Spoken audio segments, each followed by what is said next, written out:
بسم اللہ الرحمن الرحیم۔ السلام علیکم۔ اردو کہانی سینٹر میں خوش آمدید۔ میری شادی کو 3 سال گزر گئے تھے، مگر ان 3 سالوں میں اللہ تعالیٰ نے مجھے اولاد کی نعمت سے نہیں نوازا تھا۔ اب تو ساس کے بعد میرے شوہر کی آنکھوں کے تیور بھی بدلنا شروع ہو گئے تھے۔ کبھی کبھی ان کے لہجے کی سختی دیکھ کر میں اندر تک کانپ جاتی۔ اب ان کے لہجے میں بیزاری سی درائی تھی۔ لگتا تھا کہ وہ اب میرے ساتھ اپنی زندگی نہیں بتانا چاہتے، مگر ایک مہم سی امید میرے دل میں باقی تھی۔ میں جانتی تھی کہ مجھے کبھی نہ کبھی اللہ تعالیٰ اولاد کی نعمت سے ضرور نوازیں گے، مگر میں کچھ دن سے دیکھ رہی تھی کہ میرے شوہر پہلے سے بہت زیادہ بدل گئے ہیں۔ ایک دن تو حد ہی ہو گئی۔ رات کے 2-3 بجے پیاس کے مارے میری آنکھ کھلی۔ میں نے دیکھا تو میرے شوہر عدیل کمرے میں موجود نہیں تھے۔ یہ دیکھ کر مجھے سخت حیرت ہوئی۔ رات کے اس وقت وہ کہاں جا سکتے تھے؟ پہلے سوچا کہ باتھ روم گئے ہوں گے، مگر وہاں بھی انہیں نہ پا کر میں کمرے سے باہر نکل آئی۔ مجھے ان کی قدرتی طور پر فکر ہو رہی تھی۔ میں نے سارے گھر میں دیکھ لیا، مگر وہ کہیں پر بھی نہیں تھے۔ پھر میں گھر کی نچلی منزل پر گئی۔ جا کر دیکھا تو دروازہ بھی اندر سے ہی بند تھا۔ اس کا مطلب تھا کہ عدیل باہر بھی نہیں گئے تھے۔ میں سیڑھیوں پر بیٹھ کر ان کا انتظار کرنے لگی، لیکن کافی دیر گزرنے کے بعد بھی جب وہ نہ آئے تو میں مایوس ہو کر اپنے کمرے میں جا کر سو گئی۔ اس دن تو مجھے نیند آ گئی، لیکن اگلے دن شاید خوف کی وجہ سے ٹھیک اسی ٹائم پر میری آنکھ کھل گئی۔ میں نے دیکھا تو عدیل آج بھی کمرے میں موجود نہیں تھے۔ مجھے بہت برا لگا، لیکن اگلے ہی دن میں نے ان کا پیچھا کیا تو پتہ چلا کہ موصوف چھت پر جاتے ہیں۔ میں سمجھی شاید ہوا خوری کرنے جاتے ہیں، مگر وہ وہاں فون پر کسی سے باتیں کرتے تھے۔ یہ دیکھ کر میرا دل خون و خون ہو گیا، مگر میں نے انہیں کچھ نہیں کہا، کیونکہ میں جانتی تھی کہ انہیں اولاد نہ ہونے کا بہانہ مل گیا ہے۔ اگلے دن میں نے اپنی بہن کو فون کیا۔ میری بہن ان معاملات میں مجھے اچھے خاصے مشوروں سے نوازتی تھی۔ وہ الگ بات تھی کہ میری بہن کے کسی مشورے پر عمل کر کے مجھے آج تک سکون نہیں ملا تھا، لیکن پھر بھی ہر بات میں اسی سے کرتی تھی۔ سبین کو فون ملایا تو وہ تو جیسے پہلے ہی میرے انتظار میں بیٹھی تھی۔ کہنے لگی، سب خیریت تو ہے نا؟ تمہارے اور عدیل بھائی کے درمیان سب ٹھیک ہے؟ سائرہ کی بات سن کر میں حیرت میں پڑ گئی۔ سائرہ کو میرے اور عدیل کے تعلقات کے بارے میں کیسے پتہ؟ اسی بات پر میں حیرت میں گم ہو گئی اور اس سے مزید کچھ کہہ ہی نہیں پائی۔ لیکن اگلے دن پھر اس کا فون آیا۔ میں نے اسے ساری حقیقت بتا دی۔ سائرہ کہنے لگی کہ تمہارے اس مسئلے کا حل میرے پاس موجود ہے۔ تمہاری اولاد بھی ہو جائے گی اور کوئی مسئلہ بھی نہیں ہوگا۔ عدیل بھائی بھی پہلے کی طرح تم سے بات چیت کرنے لگیں گے۔ میں نے کہا، ٹھیک ہے، اگر ایسی گدر سنگھی تمہارے پاس ہے تو پھر میں کیوں پریشان ہو رہی ہوں؟ اگلے ہفتے سارہ نے میرے گھر آنا تھا۔ میں نے اپنی ساس سے کہہ دیا کہ سارہ کچھ دن کے لیے میرے پاس رہنے آئے گی۔ انہیں کیا اعتراض ہوتا؟ اگلے دن سارہ آئی تو میں نے اس کا استقبال کیا۔ سارہ بہت خوش نظر آ رہی تھی۔ اس نے ماڈرن کپڑے اور جدید طرز کا میک اپ کر رکھا تھا۔ ابھی ہم باتیں کر ہی رہے تھے کہ عدیل بھی گھر آ گئے۔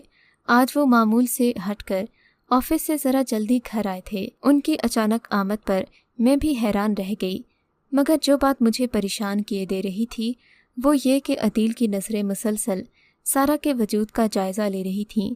یہ بات مجھ سے برداشت نہ ہو سکی۔ میں نے سارہ کو اندر چل کر بیٹھنے کو کہا، مگر سارہ کہنے لگی کہ وہ گرمی میں آئی ہے، اسے کچھ ٹھنڈا کھانے کا دل کر رہا ہے۔ پھر کیا تھا، اس نے عدیل سے آئس کریم کی فرمائش کر ڈالی۔ میں بھی اس معاملے میں کچھ نہ کر سکی، حالانکہ میں بھی ان دونوں کے ساتھ جانا چاہتی تھی، مگر چونکہ یہ دونوں ہی باہر سے آئے تھے، تیار کھڑے تھے، مجھے تیاری میں تھوڑا سا وقت لگ سکتا تھا۔ سارہ نے میرا انتظار نہ کیا اور عدیل کو لے کر آئس کریم کھانے چلی گئی۔ آدھے گھنٹے کے بعد یہ لوگ لوٹے تو عدیل کسی گہری سوچ میں مگن تھے، جبکہ سارہ معمول سے زیادہ خوش نظر آ رہی تھی۔ خیر، میں نے سارہ کو جس مسئلے کے لیے بلایا تھا وہ تو بیچ میں ہی رہ گیا۔ میں شام کے لیے کھانا بنانے میں مصروف ہو گئی۔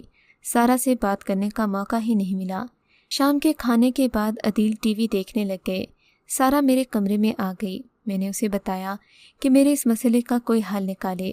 کہنے لگی، باجی، میں آپ ہی کے لیے اتنی دور سے چل کر آئی ہوں۔ دراصل میری ایک سہیلی ہے، اس کی بڑی بہن کی بھی شادی ہو گئی تھی، بچے نہیں ہو رہے تھے تو وہ ایک پیر کے پاس گئی تھیں۔ انہیں پیر نہیں عالم دین کہو، بڑی ہی پہنچی ہوئی ہستی ہیں، تمہیں ایسا وظیفہ بتائیں گے کہ اس کے بعد تمہارے ہاں بچوں کی لائن لگ جائے گی۔ سارا کی بات سن کر میں خوشی سے کھل اٹھی۔ اچھا، واقعی کیا ان کی دعا میں اتنا اثر ہے؟ میرے پوچھنے پر سارا نے مجھے تسلی دلائی، کہنے لگی تمہیں اگر مجھ پر یقین نہیں تو بے شک تم ایک بار ہو آؤ، اس کے بعد اگر تمہاری مراد بر نہ آئی تو بھلے ہی مجھ سے گلہ کرنا۔ سارا بڑی پر اعتماد تھی۔ میں نے کہا ٹھیک ہے، اگر ایسی بات ہے تو پھر مجھے بھی کوئی اعتراض نہیں۔ لیکن اب مسئلہ یہ تھا کہ میں اور سارا گھر سے نکل کر آستانے تک جائیں کیسے؟ میرے شوہر تو مجھے قطعاً اس بات کی اجازت نہیں دے سکتے تھے اور میرے لیے اکیلے جانا ممکن نہیں تھا۔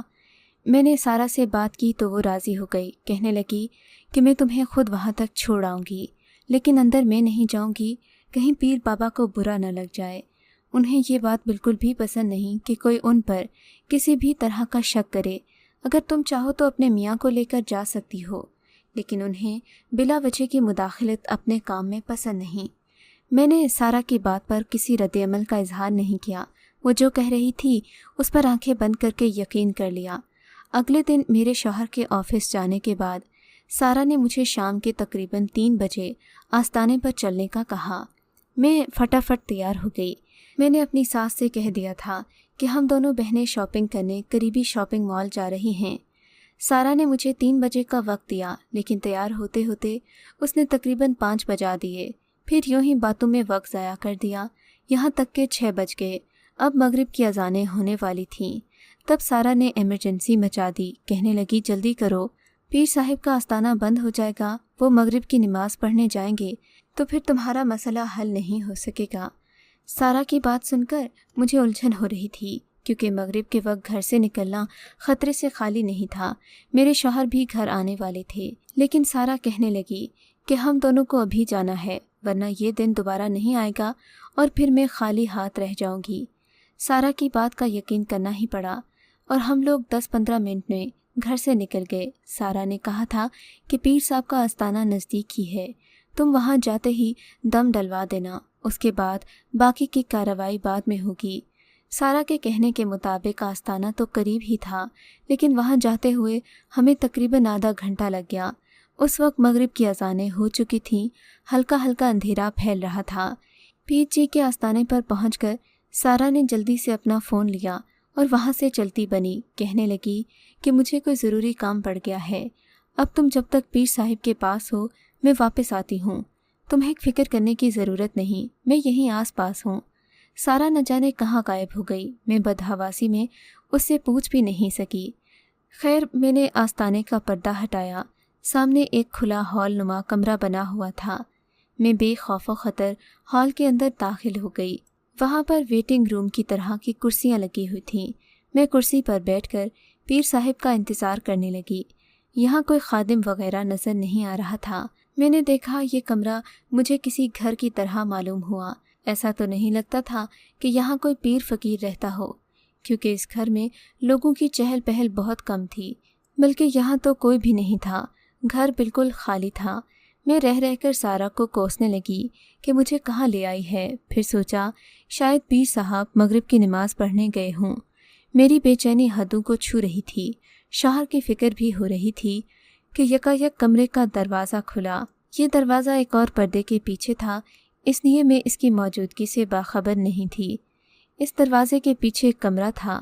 کمرے سے نکلنے والا آدمی کسی طور پر بھی پیر فقیر تو دور انسان بھی نہیں لگتا تھا۔ اس کے کپڑے ایسے تھے کہ اس کا وجود بھی پوری طرح ڈھکا ہوا نہیں تھا۔ ایک ڈھیلی سی لنگوٹی پہن رکھی تھی، جبکہ اس کی تون باہر کو نکلی ہوئی تھی۔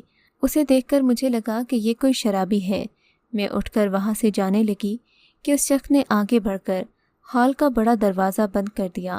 میں ہکا بکا اسے دیکھنے لگی۔ آپ کون ہیں اور یہ دروازہ کیوں بند کیا؟ میں نے جھجکتے ہوئے سوال کیا۔ میرے پوچھنے پر اس آدمی کی آنکھیں لال سرخ ہو گئیں۔ اس کی آنکھوں میں سرخ ڈورے دیکھ کر میں روح تک کانپ اٹھی۔